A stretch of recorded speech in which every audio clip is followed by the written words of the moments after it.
मनोज जरांगे यांच्यावर ओबीसी नेते भडकले आहेत। मनोज जरांगे शरद पवारांचा माणूस आहे। ओबीसी नेत्यांचा जरांगेंवर गंभीर आरोप करण्यात आलेला आहे।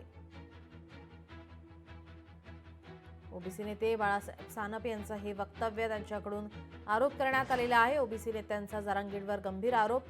मनोज जरांगे शरद पवारांचा माणूस आहे असं म्हणत या ठिकाणी संताप व्यक्त करण्यात आलेला आहे।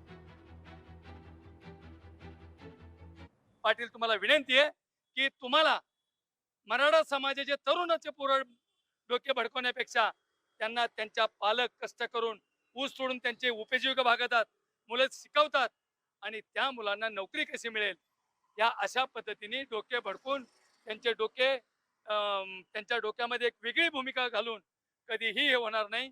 मी तुम्हाला परत एकदा सांगतो, आमचं 2% आरक्षण कुणाचा बाप आला तरी निघत नाही, याच्यात काही डाऊट नाही। परंतु ही भूमिका जी घेता तुम्ही, ह्या जातीमध्ये ते निर्माण करण्याची भूमिका ही कुठेतरी थांबली पाहिजे। लोकशाही मराठी ऐका, पहा, जागरूक रहा।